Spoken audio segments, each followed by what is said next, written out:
हम ब्रह्मांड को एक्सप्लोर करते हैं, कॉस्मोस में अपनी जगह के बारे में जवाब ढूंढते हैं, लेकिन हमारे अंदर के रहस्यों का क्या? सेक्स जितना जरूरी विषय इंसानी अनुभव के लिए और कोई नहीं है। ये बायोलॉजी, एवोल्यूशन और कल्चर में एक ड्राइविंग फोर्स है। फिर भी यह अंतहीन बहस और फिलोसॉफिकल इंक्वायरी का भी एक सोर्स है।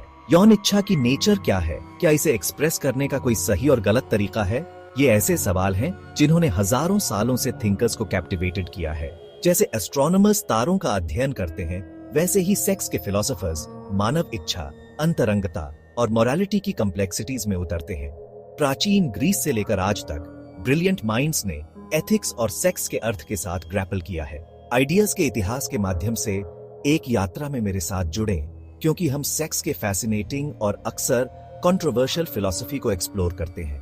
हम उन डाइवर्स पर्सपेक्टिव्स को अनकवर करेंगे जिन्होंने इस सबसे प्राइमल ह्यूमन एक्सपीरियंस की हमारी समझ को आकार दिया है। हमारी यात्रा प्राचीन ग्रीस से शुरू होती है, जहां प्लेटो और अरस्तु जैसे दार्शनिकों ने प्यार, इच्छा और अच्छे जीवन की प्रकृति पर विचार किया।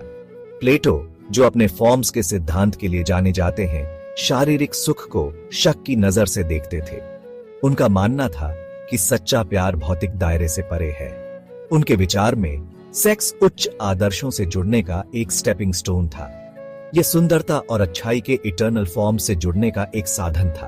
प्लेटो के छात्र अरस्तु का दृष्टिकोण अधिक ग्राउंडेड था। उन्होंने प्राकृतिक दुनिया पर जोर दिया और सेक्स को मानव स्वभाव का एक अनिवार्य हिस्सा माना। हालांकि उन्होंने इसके बारे में आश्चर्यजनक रूप से बहुत कम लिखा।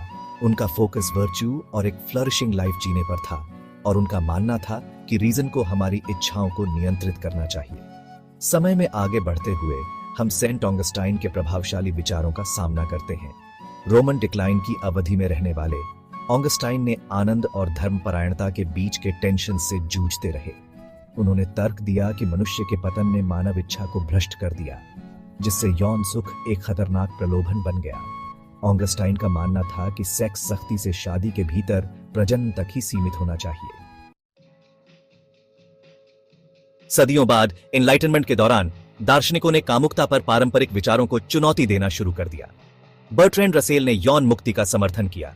उनका मानना था कि रेस्ट्रिक्टिव यौन मानदंड नुकसान पहुंचाते हैं।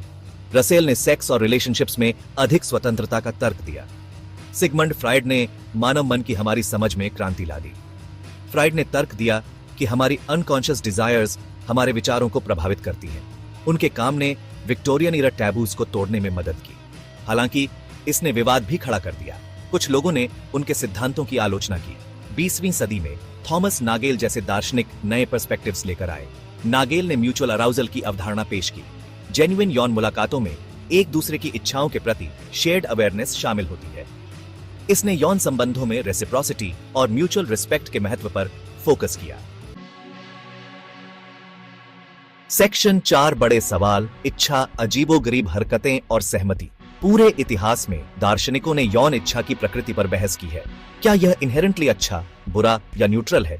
कुछ लोगों का तर्क है कि इच्छा भूख या प्यास की तरह एक नेचुरल इंपल्स है। दूसरों का तर्क है कि यह एक पावरफुल फोर्स है जिसे अप्रोप्रिएटली चैनल करना चाहिए। यौन विकृति की अवधारणा भी बहस का विषय रही है। डिविएंट यौन व्यवहार क्या है? क्या यह नैतिक रूप से जजमेंट किया जाना चाहिए या इसे केवल मानव यौन अभिव्यक्ति में भिन्नता के रूप में देखा जाना चाहिए? इन सवालों के आसान जवाब नहीं है और आज तक इन पर बहस जारी है। सेक्स के दर्शन शास्त्र का एक क्रिटिकल पहलू सहमति का मुद्दा है। जेन्युइन यौन मुलाकातों के लिए इन्फॉर्म्ड और फ्रीली गिवन सहमति की आवश्यकता होती है। व्यक्तियों में यौन गतिविधि को समझने और सहमत होने की क्षमता होनी चाहिए। जबरदस्ती, मैनिपुलेशन या किसी भी प्रकार का दबाव इस प्रिंसिपल का उल्लंघन करता है। सहमति को लेकर बातचीत हाल के वर्षों में महत्वपूर्ण हो गई है। यह सभी यौन इंटरैक्शंस में ऑटोनॉमी और एजेंसी का सम्मान करने की आवश्यकता पर प्रकाश डालता है। सेक्शन 5, सेक्स और कॉस्मोस, एक यूनिफाइड व्यू। एक एस्ट्रोफिजिसिस्ट के रूप में मुझे विशाल ब्रह्मांड और मानव अनुभव की इंट्रिकेसीज के बीच संबंध दिखाई देते हैं। जिस प्रकार ब्रह्मांड भौतिकी के नियमों द्वारा नियंत्रित होता है, उसी प्रकार मानव कामुकता जैविक, मनोवैज्ञानिक और सामाजिक कारकों के एक जटिल इंटरप्ले द्वारा आकार लेती है।